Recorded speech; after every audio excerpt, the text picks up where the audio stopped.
What is going on, everybody? Welcome back to another late night in the BrewLab with me, Lone Fox, your Brewmaster-in-Chief. And tonight, in the BrewLab, I'm coming at you with an aggro deck. Once again, I needed a little interlude from the control decks, which are still on the way. There's like at least another 3 that are like close. I just need to put some more work in. Those of you who follow me, both on X and who actually read the posts on the community tab on YouTube will know that I took a little break yesterday. My family just got back from holidays and I just needed to spend some quality time with the wife and kids. So I didn't put in enough time to those control decks for it to be a proper video for the channel, and so I threw together something quickly just to, I need to get that content coming out to you guys. So just a brief interlude from the control decks while I attempt to try something a little interesting. I literally just threw it together. I took it for one game on the ladder. I completely slammed the opponent.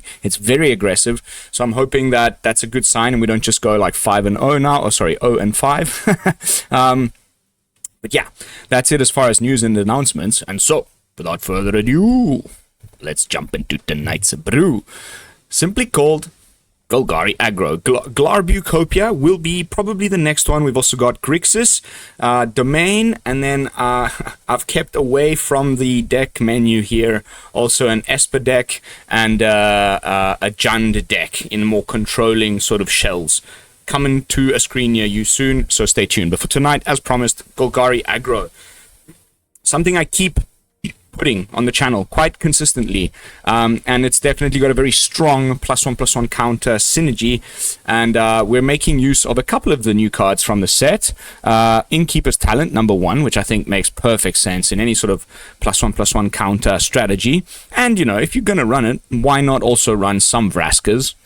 It's in there. The win con, the thing that we've all been seeing on the more mid-range Golgari decks, is in the deck. Hopefully, we get it to fire off at least once. The nice thing is we can use Ayara's ability when it gets exactly 4 counters on it. You can search your library for any card.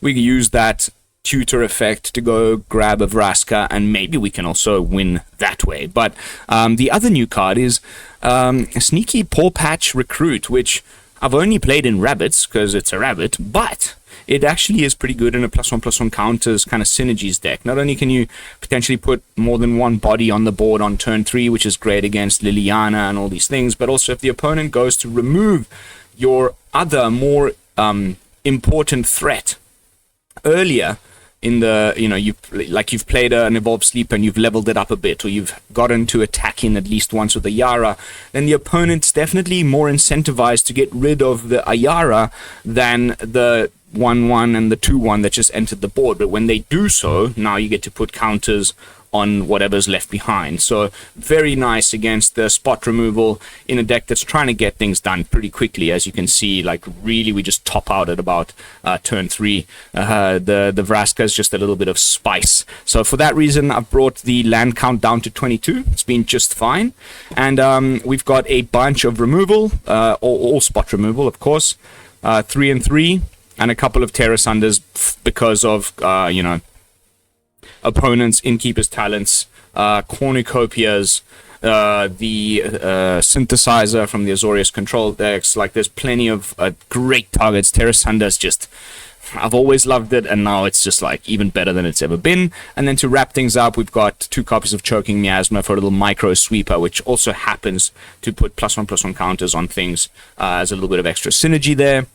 Glissa doesn't really have much to do with the +1/+1 stuff, but it's just a good card in general. With aggro decks where your removal slots are limited, you want to have creatures that also provide additional things. So for that reason, we have Evolved Sleeper, which not only puts +1/+1 counters onto itself, it also can draw you some cards. And then Glissa, of course, the more +1/+1 counters you put on it with all the various ways we have of doing so, then the better and better a First Strike Death Toucher get, and she can also remove enchantments and draw you some cards. So plenty of reasons why Glissa is just fantastic in the list. And then Vadmir, which whenever you commit a crime, puts counters on itself, and then eventually you can get it to become a life linker, which is really, really nice with Menace once it gets 4 or more. So same threshold as Ayara to do its thing. Vadmir with 4 or more does its thing. Oh, his thing, I guess. It's a vampire, but it's definitely a boy vampire. The nice thing here is we're not committing that many crimes. I mean, yes, we do have quite a bit of removal, but we can just put counters on Vadmir with the Pawpatch Recruits activate, triggered ability, with Ornery Tumblewagg, with the Innkeeper's talent. So sometimes you don't even, I like it when you can, we don't have that many things that can commit crimes. Doesn't matter. We just put counters on it, and he still gets to become a menacing lifelinker, which is also really good in a deck that has a lot of effects that make us lose life, like the draw ability from Evolved Sleeper, the draw ability from Glissa, as well as the draw ability from Vraska, all lose us lives. So if I can get Vadmir to become a lifelinker at some point in the game, that's obviously going to help us very much, especially against aggro. Mana base wise, literally just threw it together. I'm now thinking it's pretty perfect. There isn't much else I would add here. The Demolition Field can, of course, commit some crimes, and then in a more aggressively slanted deck, rather than Mirex, let's play Mishra's Foundry, which can also chump block or at some point get bigger. And of course, like with all of the Golgari mid-range decks you've been seeing lately, putting +1/+1 counters on one of your creature lands that then becomes a land again and cannot be immediately interacted with unless they have Demolition Field of their own. It's a great thing, because then, get through for those lovely points of damage on the opponent, especially great against control decks. And that's it. That's the list. Only played 1 match with it so far, as I said, but absolutely demolished the opponent, and he was playing Golgari midrange, so fingers crossed that wasn't just a little bit of beginner's luck. And of course, fingers crossed, no streamer's curse. Let's jump into some games. Still managing to hang around the sort of 1,000 something odd Mythic, but I haven't been playing most of the weekend. I've been testing some jank. Everybody else is catching up and joining Mythic, so I'm no longer in the upper whatever I was last time, but who cares? It's really only just for the clickbaity titles as far as my channel is concerned. Fantastic opener. A way of doing crimes. A 1-drop, a 2-drop. I wonder, we'll probably play the Ayara over Vadmir on 2, because then it can swing. Yes, yes. Looks like the opponent's probably playing some rabbits of his own. Her own. Brooklyn. Oh, this could be sweepers, actually. Okay, never mind. Shit. Get rid of you. Start swinging.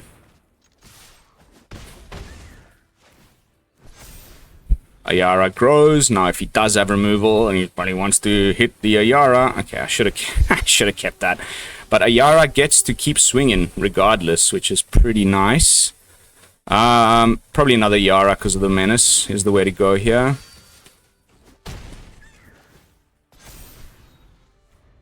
Cool. Sort of more, I guess, aggro also here.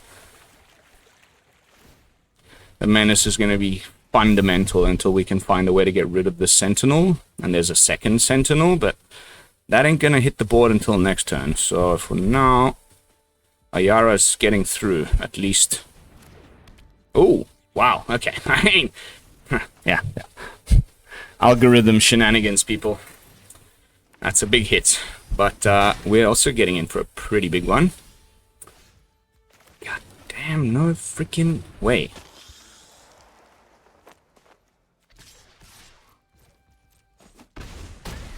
Uh-oh, this is going to be problematic, I think. But... let's chump block with Vadmir. Aha. Does he have another land to also follow up with a second? Okay, doesn't look like it. That's a big old brawler. But it's not quite big enough to... So I won't chump block yet. Please give me some removal deck. I have so much of it. We don't need lands. Haha! Well, isn't that nice? So now, kind of, regardless of which one he blocks, he'll definitely lose a brawler. I would assume he'll block the one with 5 damage. With 5, yeah. Makes sense.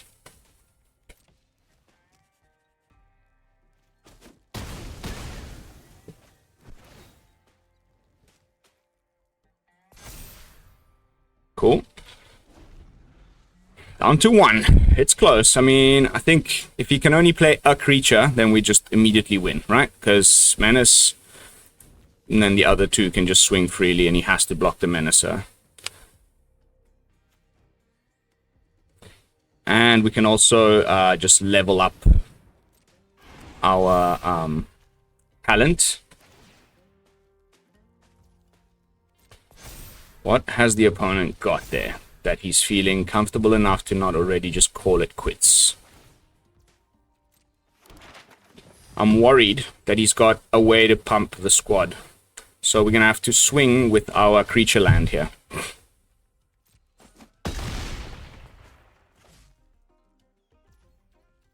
Okay.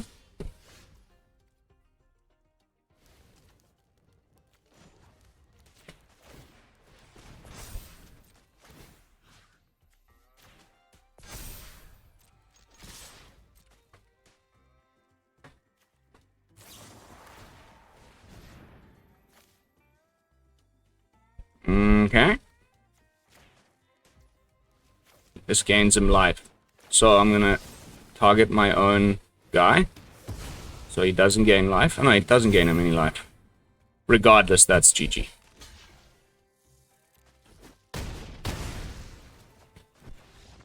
Phew! Nice! So, very similar strategy from the opponent and I. Trying to make use of the Innkeeper's talent, something outside of Golgari midrange. He went for a more Selesnya aggressive approach, which is probably the way it should go. But I just feel like the removal is worse. You forced into playing very suboptimal removal spells like Get Lost, which I currently freaking hate. The only way I'll ever play Get Lost in a deck that's aggressive is if I'm also playing Lockdown, because then I get rid of the map tokens, but then that's not really an aggressive deck, because you can't lock down your own stuff, so I don't know. I think Golgari is... I've just been dying for this to be a good deck for so long. There's so many other cards that were in consideration. There's the Scrapyard Scavengers or something, or Urborg Scavengers. Is that the right word I'm looking for? Oh, come on. With all these lands, mate. I cut 2 on purpose to not have to deal with this problem. I think Choking Miasma will be the cut here. And we will most probably deploy the Sleeper on turn 1. Pardon me. Wow, what's going on?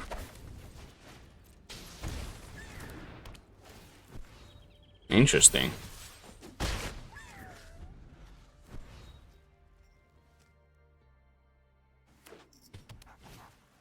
Okay. Phineas is rather scary. However, let's see if we can race here, since we are a little ahead already. Except if he just goes, you know, straight into a hop to it, swing with Phineas, maybe I should have held back the Sleeper. Fingers crossed he doesn't have the nut draw. Okay. Still pretty badass, honestly. I love how this algorithm's just putting... Okay.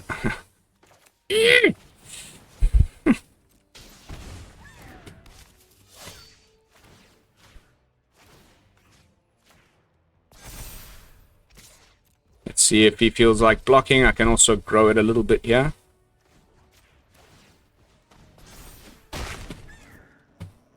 Okay. Now I'm going to block Phineas. Unless he can play the thing that buffs it, I'll still block it. It's called the Valley Caller. Oh my god. First we flood. There we go. Okay. I'm still blocking. 100% definitely still blocking. Even now I'm still blocking. I think we lost this one due to mana screw. Yeah, that's GG right there, my friends. Good game. Thanks. Thanks for nothing. 2 lands. Yeah, not much you can do about that. Rabbits are climbing in the ranks. As people get into it, more people have the cards to craft it up. I got to Mythic with it with a stellar record. I just jumped onto a friends and subscriber of the channel. He's in gold with his, he was asking me for a hand to improve his rabbit deck. I built mine and made a few small tweaks. I went 9-1 straight into platinum in under half an hour.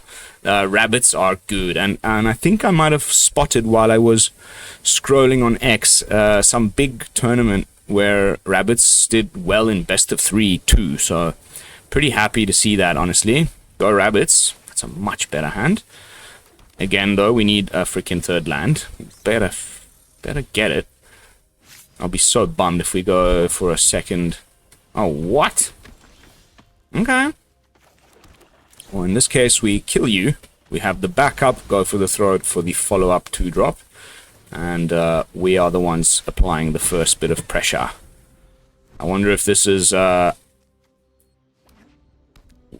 This algorithm is just nutty, man.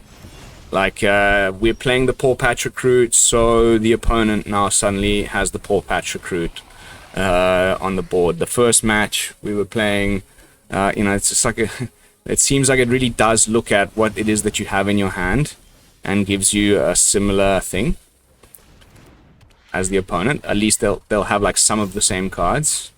I wish they were more transparent about this freaking algo. Okay, I'm assuming he's just gonna do this, and then we can go for the throat. Actually, what we're gonna do is Vraska your ass.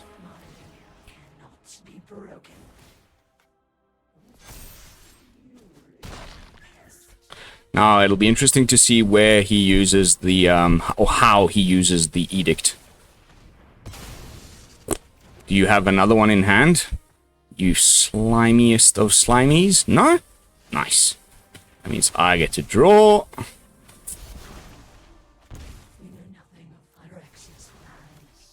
Pass the turn with removal open. Unfortunately, we can't remove the cottage with the Tear Asunder, but we do have a go for the throat for the cottage if that's his play. 1, 2, 3, 4, 5, 6, 7. I hope he plays out this. Oh, that's just a thing of beauty, honestly. Boop. Bye. I love Tear Asunder so damn much. Would be nice not to draw land. Okay, do I need to go down to 20? But no, we freaking bricked in the last game. I mean, sometimes I just truly wonder. It's something that blows my mind about how this freaking shuffler tends to want to work. Like, come on, man. Okay. Scoopsies. I like scoopsies.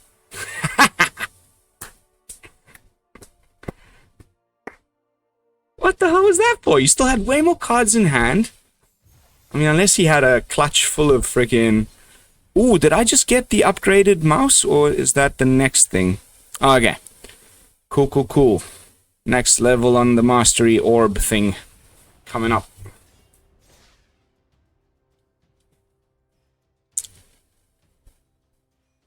That Innkeeper's talent. What a card, hey? For, like, in terms of, let's say, sleepers. A lot of people were talking about it, but it didn't quite like stand out as such a thing until quite quickly people worked out that OTK combo, and now it's starting to proliferate out into other decks.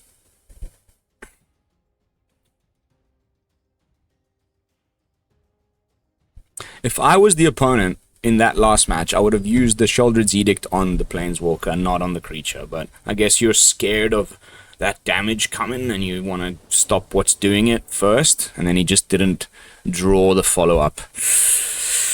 This could be really bad because we've only got one creature and it looks like we're playing against a Mr. So I think I'm gonna just Wait. Yeah, let's kill the mouse. Surely. It's the more relevant target here. Oh, yes. Let's play Sleeper Cut Down. Let's draw a third land, please. This time. Come on. This is just the usual stupid deck that everyone's playing. Yeah, he'll just kill it, right? But who cares? I'll let it through. I mean, not that I have a choice here, but at least the talent's down now. And we can, you know, hopefully draw a third land and play out the recruit. Hopefully an untapped green source. He's obviously holding up a lightning strike. Okay. I feel like, okay, no, it was probably the splitter thingy that was doing the damage.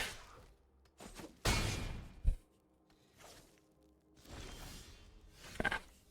I mean, it seems pretty clear to me what we need to do here. Let's just hope he, like, uses up a monstrous rage or something, and we'll just go for the throat. The Swift Spear.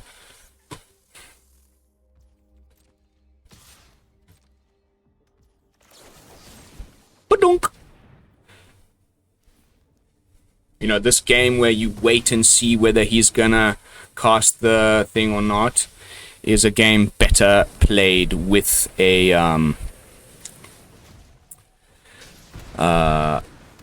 cut down in hand. If you've already got the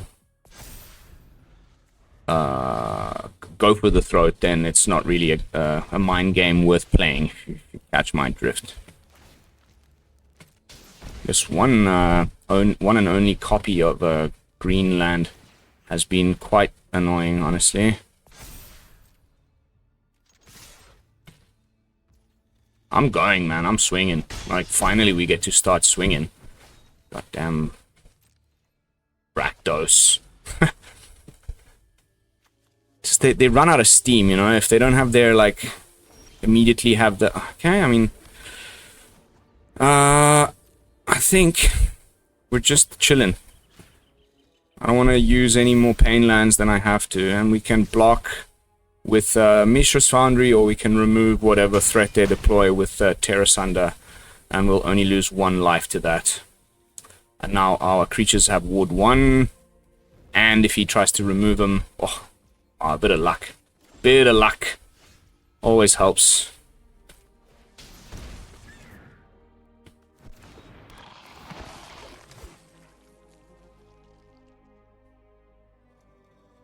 Please do.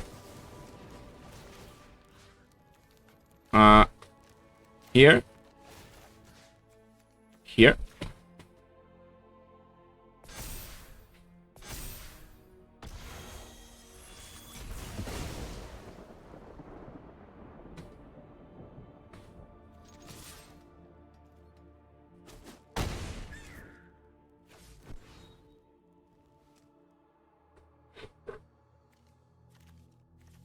Looks like a case of trying to go more like fusing together actual mono red with the burn spells and like the Fling deck with the Callous Sellsword, and you end up like giving up too many slots for the various burn spells. Yeah, that's fine. I got first strike, so go for it. It's not quite enough, I don't think. So we'll go to 6/7. Yeah, and it'll just die immediately. I can't remember how trample and first strike. I always kind of go. He didn't have the Fling guy, and you can't swing into my lovely, lovely Glissa, which finally proved its role in the deck. That's exactly what we wanted in there for. We're 25 minutes in, and that's like 5 games already, or 4 or something. So. Also nice and aggressive. Let's go for a couple more at least. Don't want to make it too short of the video, so then we have a bit of a sample size to discuss in the stats at the end of the video. Nice and quick queue times as well. Nachingia. Nachingi 4. Yes. Would need one more kind of color of land of some kind to get down Glissa. But I'm okay to just pop out a recruit on 1. Maybe we cut the fields, you know. This is the kind of thing this like hand smoother just makes me crazy about. There's so many other lands in the deck, but somehow you always find like a little spread of your utility lands in every opening hand, and there are only like 1 or 2 of these in the deck, but there's a much higher probability that you'll open the game with one of those 1 or 2 in your hand than any of the other lands that would have been better in this situation, which honestly just drives me a little bit insane. Starting to think like Choking Miasma plus that the new Maha that makes opponents' creatures have base power and base toughness 1 with a Choking Miasma down could be really, really cool.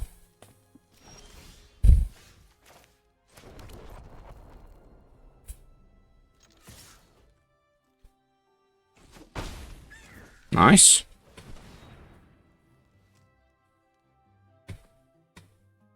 Yeah, now the... Ooh! Maybe it was just a Monstrous Rage there in hand. And I'm all for it.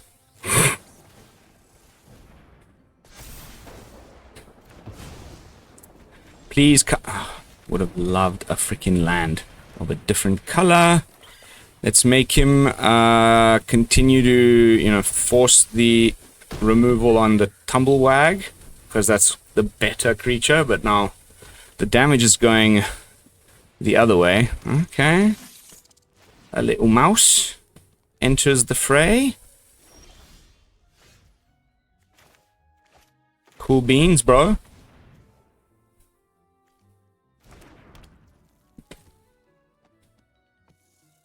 Two triggers at the beginning of combat.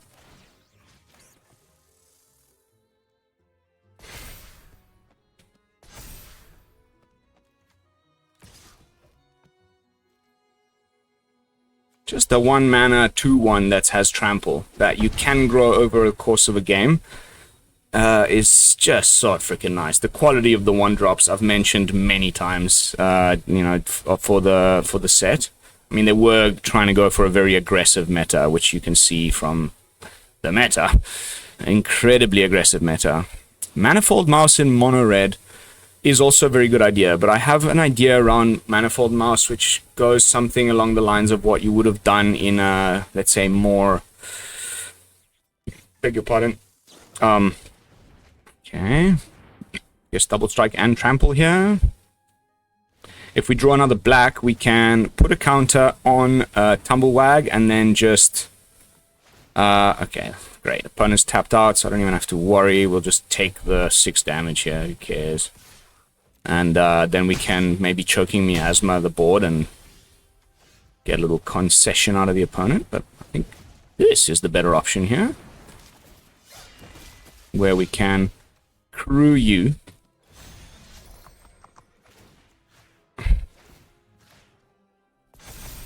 And then double the counters on the recruit. Bye! Off you go! What we were able to do with terrible mana and, like, essentially, like, nothing just makes me very, very, you know... Of course, we haven't run into any of the Boros control decks that are ruling the top of the meta right now, as far as my experience of, like, upper Mythic when I was in the hundreds. It was, like, just 4 temporary lockdowns, 4 sunfalls. This deck would just get completely destroyed by that. Yes, we've got 2 copies of Tear Asunder to maybe get rid of a lockdown and get back our creatures. Most of our creatures are actual creatures and not tokens, so we would get them back. But for sure, this isn't quite as quick as a turn 3 kill with the Slick Shot show off Callous Sellsword deck, and it's not quite you know, so if that ends up happening, then you know, whatever. It depends where the meta goes. But it looks like when we're running against other aggro decks, we're standing a fairly good chance, especially because our removal's quite good, and our creatures just kind of, you know, if I'm gonna die, I'm gonna freaking, you know, help out my squad when I do so. Fantastic opening hand. No 1-drop, but nice 1, 2, 3 punch. Depending on what colors the opponent's playing, we'll either go for the Glissa or for the Ayara on 3. I beg your pardon. Okay, looks like Convoke. Glissa's going to be great against Convoke if we can just get it to be big enough to survive. Here comes the inevitable demolition straight away.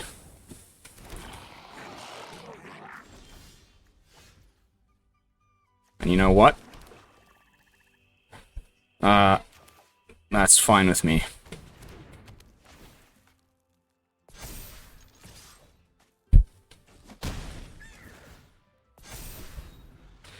Choking Miasma incoming! Oh, yes. Oh, yes. Oh, no. Okay, still fine. I hope he just swings with the 3 to get the oomph. Okay. Amazing. Freaking amazing. Because now I don't need to kick it. Just get rid of the team. And deploy a sleeper. And grow said sleeper. Freaking Convoke just won't give up. Still in the meta. Still busting my balls. Yeah, play out another copy of the... Okay. I guess he was hoping I wouldn't block that.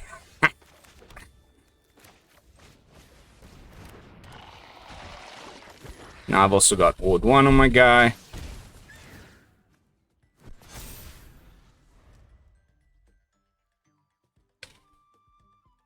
Sorry, bye!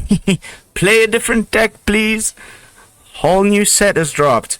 Right back up into the top 1000. I think we've put in enough time and games that you guys get what I'm doing here. We didn't get to pull off the Vraska combo, but we did get to play a Vraska, and it won us a game, so still, I think, worth its slot. Some issues with lands, probably mostly algorithm nonsense, but I'm going to quickly jump into some stats, because now that's at least 7 matches or something with the list, and I feel like that's enough of a sample size for me to show you guys what's going on. Just bear with me while I load up my Untapped profile, which, by the way, is always down there in the description for you guys to go check out what I'm brewing. And boop! 6 for 1. Has it picked up the latest game already? Yep. 6, you know, this is the game I played before I hit record, so we went 5-1 on camera. Mwah! Chef's keys. I'm going to make that visible for you guys. If you are an aggro player and you're bored of the usual aggro colors, you want to test out some new cards without breaking the bank. You know, maybe Innkeeper's Talent, Pawpatch Recruit is a good craft option because they also fit into Rabbits and or Golgari midrange, so cards that fit into multiple different decks. And that is, you know, a good way to save up on your you know, to save up on your wildcards. Sorry, my son just got back from school. And yeah, so I think definitely worth your time. As far as things I put in, or that I could have put in but didn't, maybe we can cut the Vraska and put in the Scavenger. You know, anytime I make a deck like this, I go put a counter. And then, you know, you figure out what the things are that do that in the deck, in these colors. And, you know, we could have gone with Scavengers, maybe. That's definitely something I considered. The Evolving Adaptive was another option for a 1-drop, but I just think the 1-drops are just... This is just the better way to go. Unfortunately, Valley Mightcaller doesn't trigger on enough of the things in our deck, so it didn't, obviously not. Also... To be mentioned, definitely worth mentioning, I should say. You could make this into a best of 3 deck quite easily by bringing in some, you know, Snakeskin's Veil. So then you trim the removal and things, put that in your sideboard, and keep the protection spells and all of that in your sideboard, and make your main board for game one like even more aggressive by playing some better creatures. Sharp-Eyed Rookie was a thought for sure. It grows. I was thinking even of some Simian Simulacrums at one point. You could bring in some Ozoliths. There's so many cards for this +1/+1 type of a deck right now that all are honestly pretty good, and I just didn't put them in because I was trying to showcase some more new stuff. There's so much. There's some that I haven't even looked at. Also, previous iterations of this exact list, I would have included some Quirions, which obviously are going to be amazing with Innkeeper's talent, because you don't even have to cast a creature to get more +1/+1 counters onto Quirion.